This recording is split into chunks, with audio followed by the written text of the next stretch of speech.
You're gambling with the lives of millions of people. You're gambling with World War III.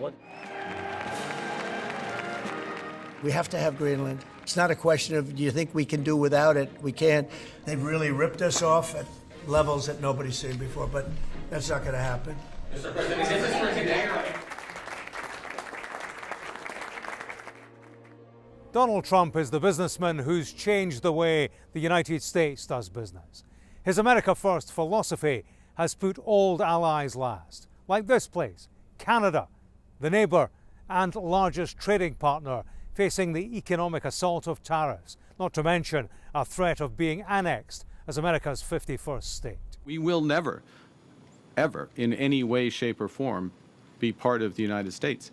It's symptomatic of old certainties that are certain no more. Trump is a president seemingly intent on reshaping the world order, politically and economically. Thank you, Mr. President. Thank you.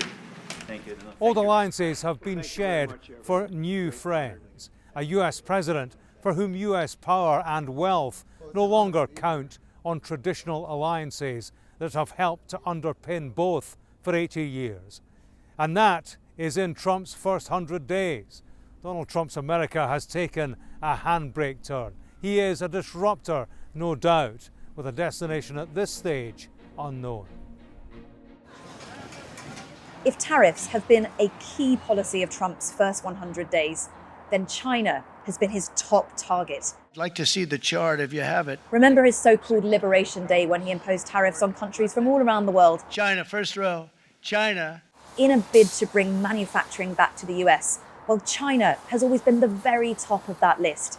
And importantly, this country is one of the only from around the world that chose to fight back, that chose to take a stand, that chose to, instead of negotiating, match those tariffs like for like.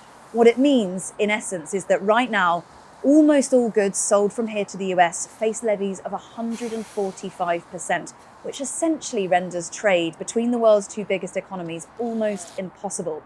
The scale of those impacts are probably yet to be seen, but it will be huge here. It could mean millions of job losses, and it will almost certainly mean that growth targets are missed. And China is really using this moment as a chance to tell the rest of the world that it is the most stable superpower in town, and that going forward, countries should look here to do business. The US is still abusing tariffs on China. China firmly rejects and will not accept such hegemonic and bullying moves. Here in Vietnam, the threat of a 46% tariff came as a huge shock, and in this factory, they are preparing for the worst. Everyone is working overtime, trying to rush through orders to America of things like this, cheerleading outfits. Now, the garment industry here produces a lot for America. What Donald Trump doesn't like is how little the country imports in return. If they want to have a better deal with Washington, they're going to have to start buying more things like US natural gas, semiconductors, and planes. They'll also have to commit to reducing Chinese trade fraud here. Now, the challenge with that is that close relationship with Big Brother China, who manufactures so much in Vietnam. Analysts are hopeful they can do both, but companies like this are preparing to do more trade elsewhere if they have to.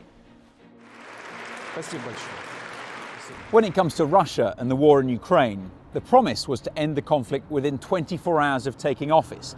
Donald Trump didn't manage that, but he did change everything. And what you're doing is very disrespectful to the country, this country. His push for a peace deal has seen the US go from being Ukraine's biggest ally to its biggest critic, blaming Volodymyr Zelensky for starting the war and heaping all the pressure on him to make concessions. Have you said thank you once this entire meeting?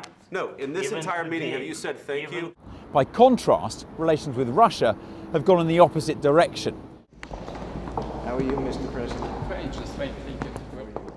He's used incentives to bring the Kremlin to the negotiating table, with Vladimir Putin on track to go from pariah to partner. There's talk of sanctions relief, business deals, readmittance to the G7, all wrapped up into a complete reset of relations. And the final product of these first 100 days is not a ceasefire, it's a peace plan that reads like a list of Moscow's demands for Ukraine to cede the territory it's lost, for it never to join NATO and for Crimea to be recognised as Russian. Donald Trump says Ukraine doesn't have any cards to play, but one could argue that's because he's the one who's taken them away. And Russia, of course, couldn't be happier.